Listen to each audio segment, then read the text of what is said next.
Shalom Bapak Ibu Saudara-saudara semua yang dikasihi oleh Tuhan Yesus Kristus. Dari ayat Roma 15 ayat 25 sampai dengan ayat yang ke-27 ini, kita bisa melihat bahwa Rasul Paulus sedang menceritakan dirinya yang sedang dalam perjalanan menuju ke kota Yerusalem. Ketika Paulus menuliskan surat untuk jemaat di Roma ini, dirinya sedang berada di kota Korintus. Dari kota Korintus inilah dirinya akan mengarungi lautan untuk menuju ke kota Efesus, lalu melanjutkan kembali berlayar untuk menuju kota pelabuhan Kaisarea. Baru setelah itu dirinya akan langsung menuju kota Yerusalem untuk menyerahkan bantuan dari jemaat Makedonia dan Akaya untuk jemaat di sana. Kondisi jemaat di kota Yerusalem sangatlah mengenaskan. Selain mereka mengalami berbagai macam hambatan serta penganiayaan, kondisi mereka secara ekonomi juga sangatlah miskin.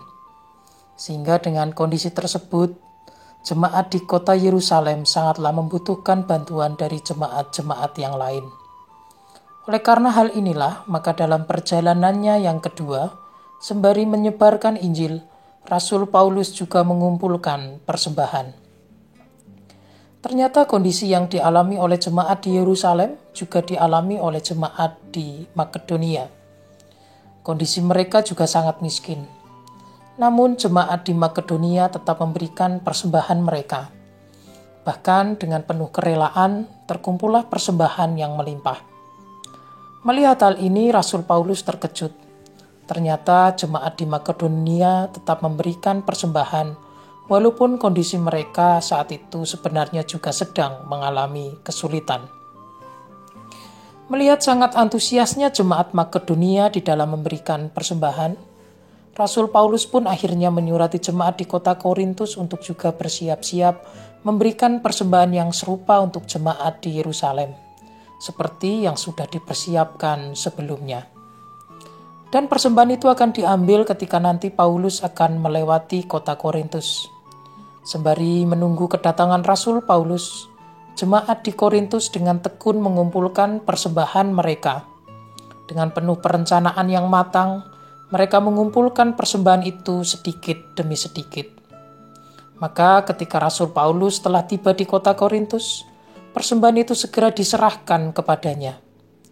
Dan dari kota Korintus inilah, pada akhirnya Rasul Paulus lalu membawa semua persembahan tersebut langsung ke kota Yerusalem.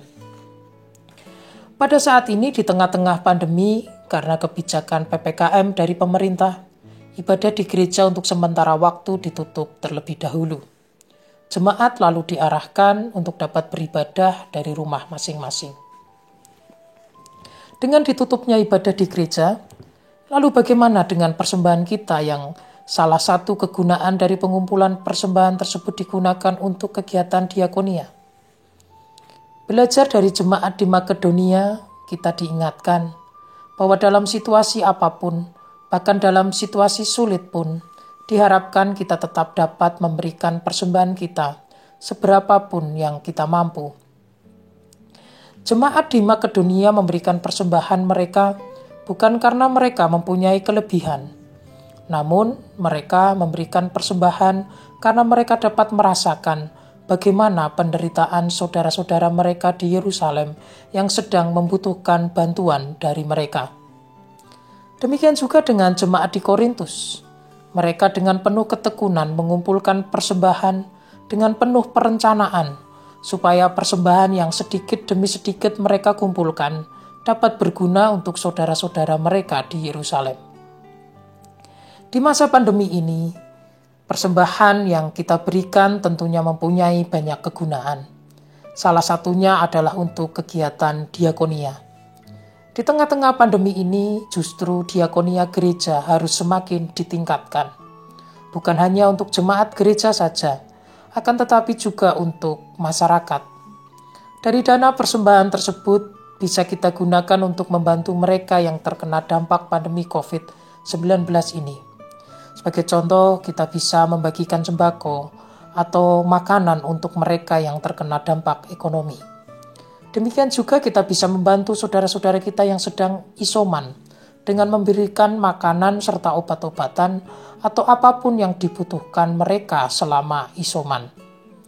Oleh karena itu, sebagaimana yang dilakukan oleh jemaat di Makedonia dan Akaya yang mempunyai prinsip bahwa persembahan adalah sebuah kewajiban, maka kita pun sudah semestinya meniru hal tersebut. Marilah kita semua, walaupun pada saat ini kita masih berada di situasi dan kondisi pandemi, kita tetap harus membawa persembahan kita kepada Tuhan. Karena dengan persembahan itulah, maka kita semua dapat melakukan diakonia gotong royong. Amin.